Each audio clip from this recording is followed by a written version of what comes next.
Good evening friends, सभी का अपने YouTube परिवार इंटेलेक्चुअल क्लासेस में स्वागत है। सबसे पहले हम इस पावन अवसर रक्षाबंधन के इस पावन अवसर पर सभी को ढेर सारी शुभकामनाएं देते हैं। साथ ही बहुत सारा हर्षोल्लास भाई बहन के इस पवित्र रिश्ते के को रक्षाबंधन के रूप में बनाया जाता है, तो इसके लिए हम सभी को ढेर सारी तहे दिल से शुभकामनाएं देते हैं। चलो अपन अपनी क्लास शुरू करते हुए, लास्ट क्लास अपना चैप्टर हुआ करता था समय, टाइम एंड डिस्टेंस, समय एवं दूरी। देखो इस चैप्टर का आधा भाग हो गया था, फिर कुछ ऑफिशियली कार्य की वजह से बाहर जाना पड़ा, तो 2-3 क्लास बीच में 2-3 दिन का गैप लग गया। उसके बाद अपन इसी चैप्टर को फिर से शुरू करते हुए एक बार मैं पीछे का कुछ रिवाइज करवा देता हूँ। सबसे पहले अपन ने टाइम, डिस्टेंस और इनके बारे में समझा था। फिर अपन ने बात की थी औसत चाल की। औसत चाल क्या होती है? तय की गई कुल दूरी, उसके एवरेज में डिवाइड में लिया गया कुल समय। इस प्रकार का अपन ने चैप्टर डिस्कस किया था। फिर कभी जाते समय जा रहा है, फिर आते समय वापस आ रहा है, इस प्रकार के। देखो कि अपन ने थोड़े थोड़े टाइम से अपन चैप्टर शुरू करते हैं। मान लेते हैं कि दो दोस्त ए से लेके बी तक, एक जाता है उसमें 40 किलोमीटर प्रति घंटे की रफ्तार से, वापस आते समय वह 60 किलोमीटर प्रति घंटे की रफ्तार से वापस आता है। तो आपके समय इसमें पूछा था कि औसत चाल क्या होगी। तो औसत चाल निकालने के लिए अपन ने क्या निकाला था कि तय की गई कुल दूरी अपॉन में उसके लिए गया कुल समय। आज हम उसके लिए दूसरी तरह से उस चैप्टर को करते हैं कि मान लेते हैं ए ने 40 किलोमीटर प्रति घंटे, बी ने 60 किलोमीटर प्रति घंटे, दोनों का एलसीएम आ गया, वो आ गया 120। यानी मैथ में, अर्थमेटिक मैथ का हर एक चैप्टर दूसरे चैप्टर से इंटरलिंक है। इस बात को अपन ऐसे लिखे कि 40 किलोमीटर प्रति घंटे की रफ्तार से जब चल रहा था तो उससे कितना समय लग रहा था? 3 घंटे लग रहा था। जब 60 किलोमीटर प्रति घंटे की रफ्तार से चल रहा था तो उसे 2 घंटे का समय लग रहा था। यानी हम इसको 120 से डिवाइड में 5, और एक दोस्त ने तो जितने मित्र जो दौड़ रहे हैं उससे उसके साथ मल्टीप्लाई कर देंगे। यानी एक ने ये टोटल भाई तय की गई कुल दूरी तो 120, एक व्यक्ति ने तय की तो दो व्यक्तियों ने कितने तय की? 220 इंटू 2। अब इसको मल्टीप्लाई करेंगे, डिवाइड करेंगे तो 24, यानी उसकी औसत चाल आ जाएगी 48 किलोमीटर प्रति घंटा। ये अपना इस चैप्टर के इस बात के बारे में डिस्कस हो गया था। यानी अपने पास ए, बी, सी, डी अगर 4 भी हो तो भी कोई दिक्कत नहीं है, 20, 30, 40 और 50, इस प्रकार अपन सभी का एलसीएम लेंगे, एक निश्चित दूरी हो जाएगी। मान लेते हैं इनका एलसीएम जो आता है वही एक दूरी है। फिर ए मित्र को कितना समय लग रहा है, बी मित्र को कितना समय लग रहा है इस दूरी में, सी को कितना लग रहा है, डी को कितना लग रहा है। ठीक है, इस प्रकार का अपना चैप्टर डिस्कस हो गया था। फिर अपन ने इससे आगे बढ़े थे, और आगे बढ़ने में उसमें जो सेकंड पार्ट हुआ करता था कि ए से लेके बी तक की डिस्टेंस निकालनी है। जब सभी देखो पहले होता था कि जब शुरुआत में जब अपन स्कूल गए थे या कहीं भी जाते हैं तो पहले दिन रास्ते का पता नहीं होता है, तो अपन क्या करते हैं कि जाते वक्त मान लेते हैं कि एक निश्चित तय समय होता है, टी टाइम होता है। लेकिन यहाँ से लेके यहाँ तक की दूरी अगर जब अपन 60 किलोमीटर प्रति घंटे की रफ्तार से तय करते हैं तो अपन क्या करते हैं? 10 मिनट लेट हो जाते हैं।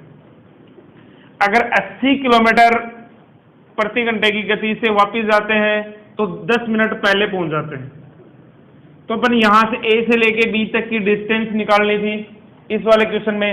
तो देखो ये वाला क्वेश्चन बताया था आपके लिए, सबसे शॉर्ट बताया था कि चालों का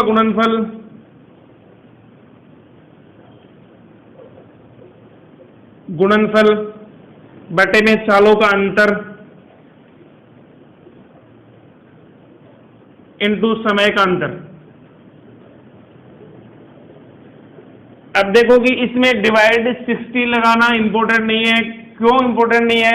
क्योंकि अगर यहां पे हार होता तो देखो किलोमीटर प्रति हार चल रही है, किलोमीटर प्रति हार चल रही है, ये मिनट में है तो इसको घंटे में, यानी समय को उसी फॉर्मेट में लेके आना है जिस फॉर्मेट में अपने आंसर दिए।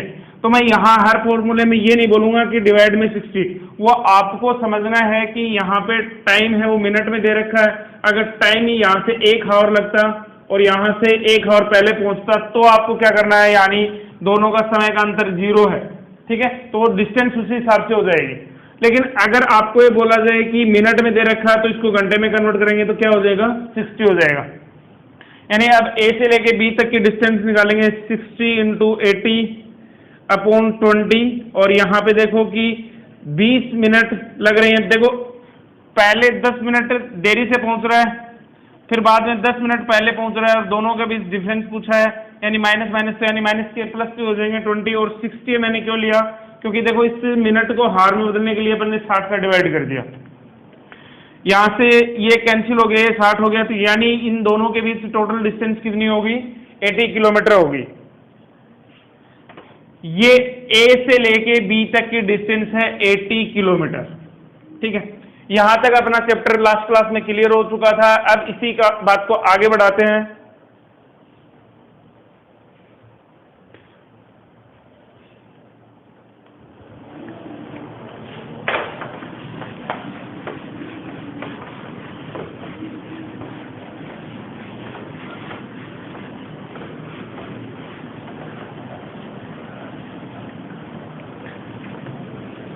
इसी चैप्टर में अब आगे बढ़ाते हैं कि क्या होता था कि मान लेते हैं एक आदमी पैदल जाता है और एक आदमी गाड़ी से जाता है। जब मान लो ए से लेके बी तक की डिस्टेंस अगर दोनों ही बार, एक बार गाड़ी से और एक बार पैदल तय करे तो 8 घंटे लगा देता है। अगर दोनों साइड जाते भी पैदल जा रहा है और आते भी पैदल आ रहा है इसी डिस्टेंस में, तो दोनों में 12 घंटे लगा देता है। तो गाड़ी दोनों ही वक्त अगर गाड़ी से तय करे, दोनों वक्त गाड़ी से तय करे तो कितना समय लगेगा, कितने डिस्टेंस होगी, इस प्रकार की क्वेश्चन अपन करेंगे। देखो कि क्वेश्चन में रहा है एक व्यक्ति एक निश्चित दूरी को जाते समय गाड़ी से और वापसी के समय पैदल यात्रा करता है।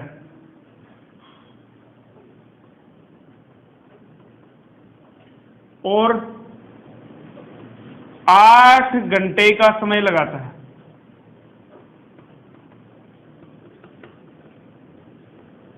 8 घंटे का समय लगाता है। यदि वही व्यक्ति जाते एवं आते समय, यानी वही व्यक्ति दोनों समय पैदल तय करे तो उसे 12 घंटे का समय लगता है। 12 घंटे का समय लगता है।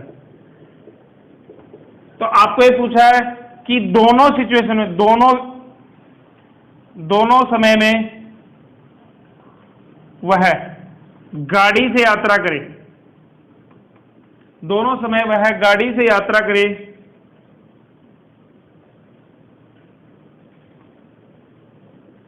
तो उसे कुल कितना समय लगेगा। यानी जब जा रहा है ए से लेके बी तक, एक स्थान से लेके दूसरे स्थान पे जा रहा है, जाते वक्त वो गाड़ी जी का ही प्रयोग कर रहा है, आते वक्त वो पैदल कर रहा है, दोनों में कितना समय लगा रहा है, वो 8 आवर का समय लगा रहा है।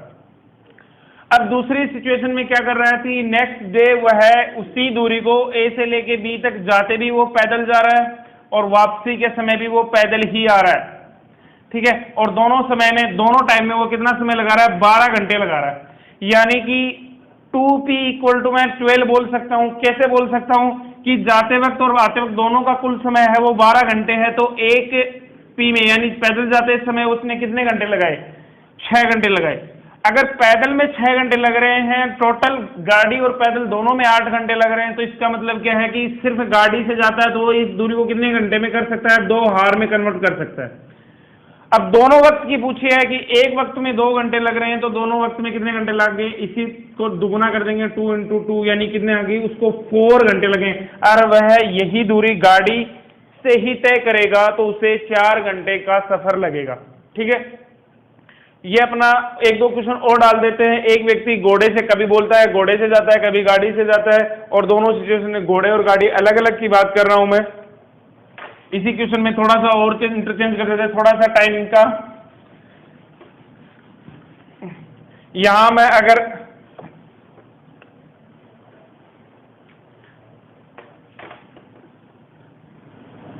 मान लेते हैं 6.5 घंटे, और यहां टोटल मान लिया 10 घंटे और 45 मिनट लगते हैं। ठीक है, यानी क्वेश्चन यही है, मैंने इसके डाटा चेंज करे हैं। करना कैसे है कि यानी आदमी ए से लेके बी तक की डिस्टेंस जा रहा है, फिर वापस आ रहा है, और यहां ये गाड़ी से जा रहा है, ये पैदल से जा रहा है, दोनों में टोटल लगा रहा है वो 6 घंटे 30 मिनट। ठीक है, और जब वापसी यही सिचुएशन होती है, वही आदमी है, जाते भी पैदल आ रहा है, आते भी पैदल आ रहा है, और दोनों में लगा रहा है 10 घंटे 45 मिनट, यानी 10 घंटे 40 मिनट लगा दो, यहाँ कैलकुलेशन में इजी हो जाएगा।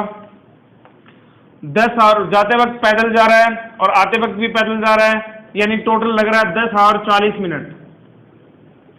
यानी कि इस टोटल एक साइड डिस्टेंस को तय करने में उसे कितने लग गए? देखो 500 घंटे कंप्लीट लग गए, आगे की 20 मिनट लग गए। यानी कि पैदल ये दूरी तय करता, इस बात को इक्वेशन के थ्रू भी बोल सकते हैं, G + P, यानी गाड़ी से और पैदल में कितना समय लग रहा है? वो 6 घंटे 30 मिनट। ठीक है, एक साइड जाते वक्त भी पैदल की बात कर रहा है और आते वक्त भी पैदल की बात कर रहा है, टोटल लगा रहा है उसको 10 घंटे 40 मिनट। अगर मैं 2P = लिखूं 10 आवर 40 मिनट, यानी P की वैल्यू मेरी आ गई 5 घंटे 20 मिनट। यानी पैदल में वो 5 घंटे 20 मिनट लगा रहा है, गाड़ी तथा पैदल में 6 घंटे 30 मिनट लगा रहा है। तो यानी इसमें कितना समय लगेगा? सिर्फ गाड़ी में कितना समय लगाएगा? वो 6 घंटे 30 मिनट में से 5 घंटे 20 मिनट घटाओगे तो यानी 1 घंटे और 10 मिनट लगा देगा। यानी गाड़ी से यही दूरी करेगा तय तो 1 घंटे 10 मिनट में तय कर लेगा, और जब दोनों ही वक्त वो गाड़ी का प्रयोग करेगा तो एक वक्त में 1 घंटे 20 मिनट लग रहा है, 1 घंटे 10 मिनट लग रहा है, तो इसको डबल मल्टीप्लाई करेगा तो 2 घंटे 20 मिनट का समय लगेगा।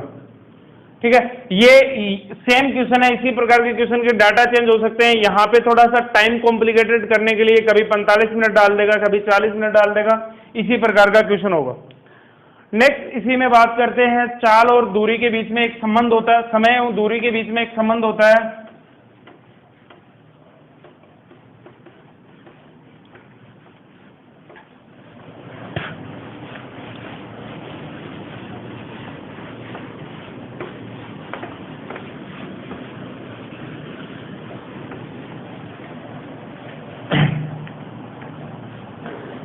जब मैं बोलूं कि चाल और यहां लगा दिया मैंने समय, अगर मेरी चाल का अनुपात A/B है तो समय का अनुपात क्या हो जाएगा? इसका विपरीत हो जाएगा, 1/A और 1/B।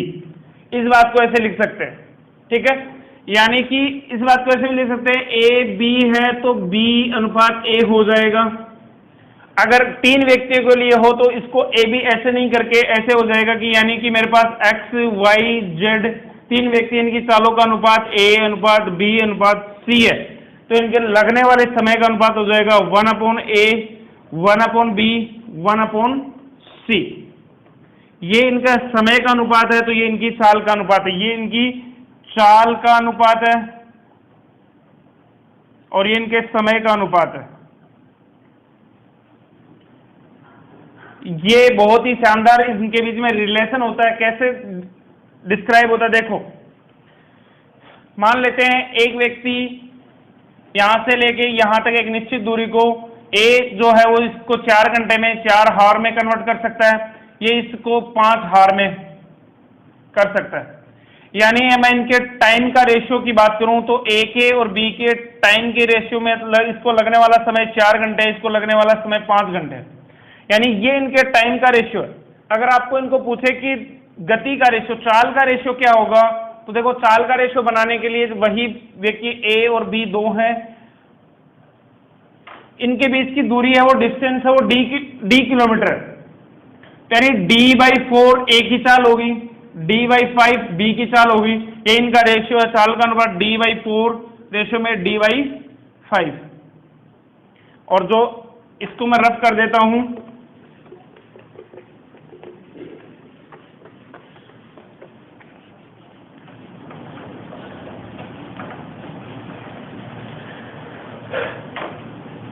D/4 रेशो में D/5। अब इनका देखो 5 और 4 का रेशियो आ गया, इसका एलसीएम आ गया 20, सभी को 20 से मल्टीप्लाई कर दो। ये 5 टाइम कट गया, ये 4 टाइम कट गया, यानी D से D कैंसिल हो गया, यानी 5 रेशियो में 4।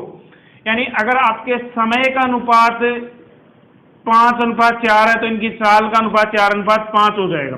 क्वेश्चन आगे पीछे कैसे भी हो सकता है, एक व्यक्ति अपने निश्चित चाल का, देखो कैसे क्वेश्चन आएंगे वो मैं बताऊंगा बोर्ड पे, लेकिन प्रोसेस यही से शुरू होता है। देखो क्वेश्चन क्या है,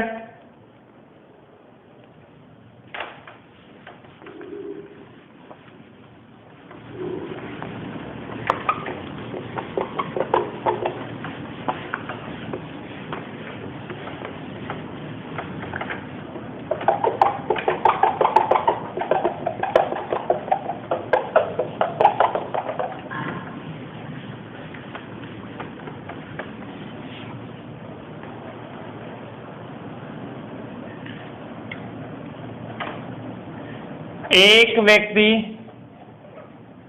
अपनी सामान्य चाल का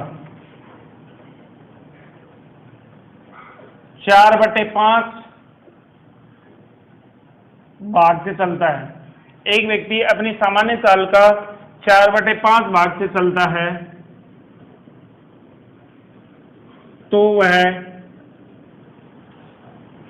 अपने गंतव्य स्थान से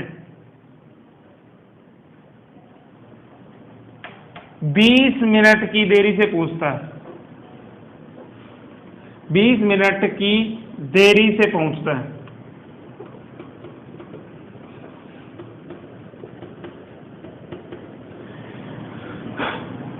तो वह अपनी सामान्य चाल से चले तो उससे कितना समय लगेगा। क्वेश्चन बहुत ही नॉर्मल है, लेकिन जब कंफ्यूजन हो जाता है तो बहुत बड़ी दिक्कत हो जाती है। एक व्यक्ति अपने सामान्य चाल का 4/5 भाग से चलता है तो वह अपने गंतव्य स्थान से 20 मिनट की देरी से पहुंचता है। इसका मतलब है कि अगर वही अपनी सामान्य चाल से चले तो कितना समय लगेगा। यानी कि हम बात करते हैं कि A से लेके B तक का गंतव्य स्थान है, अगर वह पहले चाल उसकी x थी, अब उसकी क्या होगी, x की 4/5। यानी सबसे पहले क्या करना है, अपन को चाल का अनुपात बना लेना है। यानी यहां से मैं इसका एलसीएम ले लूं 5, तो 5 से मल्टीप्लाई कर दूंगा, इधर भी 5 से मल्टीप्लाई कर दूंगा, तो इनकी चालों का अनुपात क्या हो गया, 5। पहले वो 1 मिनट में 5 कदम रखता था, अब वो क्या है कि नाटकबाजी करते हुए 4 कदम रखता है। तो इसका मतलब क्या हुआ कि वो गंतव्य स्थान से लेट ही पहुंचेगा। भाई पहले 5 कदम रख रहा था 1 मिनट में, अब वो क्या कर रहा है कि 4 कदम रख रहा है, यानी वो लेट ही करेगा।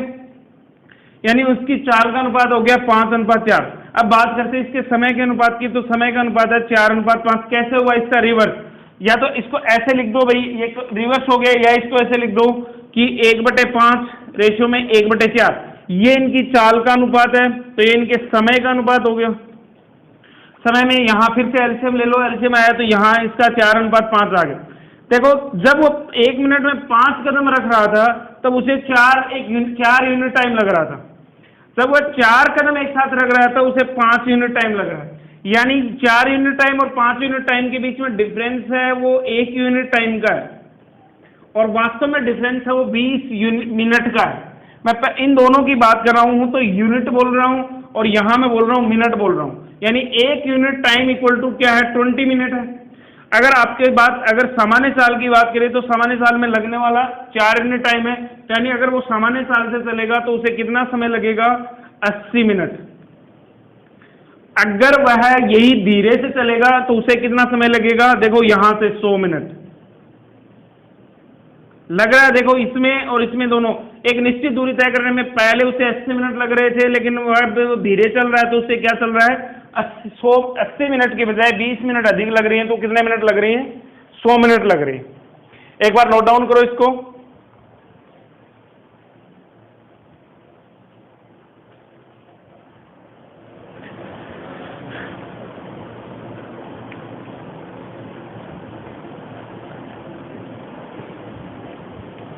इसी प्रकार का एक क्वेश्चन और लिखते हैं।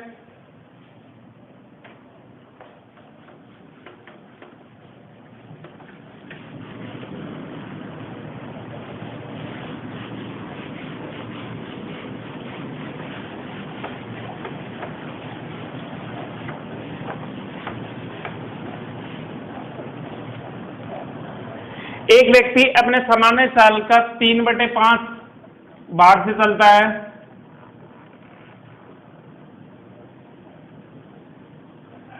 तो उसे 15 मिनट की देरी होती है।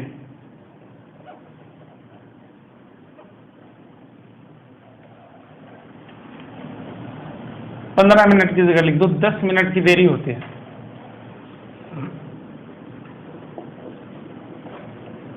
यदि वह इसी स्थान को सामान्य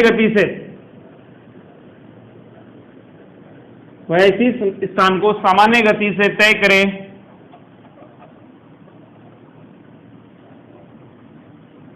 तो उसमें लगने वाले समय की गणना करें। देखो क्या है क्वेश्चन, एक व्यक्ति अपने सामान्य चाल का 3/5 भाग से चलता है तो उससे 10 मिनट की देरी होती है। यदि वह इसी स्थान को सामान्य गति से तय करे तो उससे लगने वाले समय की गणना करें। सेम की सेम है, चाल का अनुपात बना लो। पहले बात करते हैं चाल का अनुपात। ए और बी की चाल का अनुपात, मैंने ये मान लिया कि जब वो तेजी से चल रहा है, या मान लिया तेजी से, ये धीरे से, ठीक है, ऐसे बना सकते हो, ए बी बना सकते हो। यानी जब वह 5 चल रहा था तो अब धीरे में कितना चल रहा है, 3। इसके समय का अनुपात बन गया, टाइम का रेशियो बन गया 3:5। अब देखो कि आपको दे तो ये रखा है और समय ये दे रखा है, यानी इन दोनों के भी क्वेश्चन करोगे, लेकिन ऐसा करने से देखो यहाँ पे डिफरेंस तो वो 2 का ही है, लेकिन आपको क्या है, ये चाल का अनुपात है और आपको दे क्या रखा है, यहाँ पे समय दे रखा है। तो यानी कि ये जो डिफरेंस है समय का अनुपात में लेके आना है, यानी इन दोनों के बीच डिफरेंस है वो 2 यूनिट का है। वास्तव में डिफरेंस कितने का है, 10 का, 10 मिनट का है, यहाँ 2 यूनिट का है। ठीक है, 1 के बराबर कितनी यूनिट होगी, 5 मिनट। 1 यूनिट के बराबर 5 मिनट है। और रेशियो में अगर 3 के बराबर पूछो तो उसको सामान्य गति से चलेगा तो उसे 15 मिनट लगेंगे। अगर वह धीरे चलेगा तो उसे कितने मिनट लग जाएंगे, 25 मिनट लगेंगे। ठीक है, यही अपना इसी प्रकार के क्वेश्चन है। देखो आज फेस्टिवल होने के नाते थोड़ा टाइम कम है, टाइम का अभाव है, इसलिए इसी चैप्टर को कल अपन डिटेल में और भी आगे समझेंगे। आज के लिए इतना ही। सभी को एक बार फिर से रक्षाबंधन की ढेर सारी शुभकामनाएं। सभी इस वीडियो को ज़्यादा से ज़्यादा अगर पसंद आया है तो इस वीडियो को ज़्यादा से ज़्यादा शेयर करें, सब्सक्राइब करें और कमेंट करना ना भूलें। आज के लिए इतना ही। Thank you. जय हिंद, जय भारत।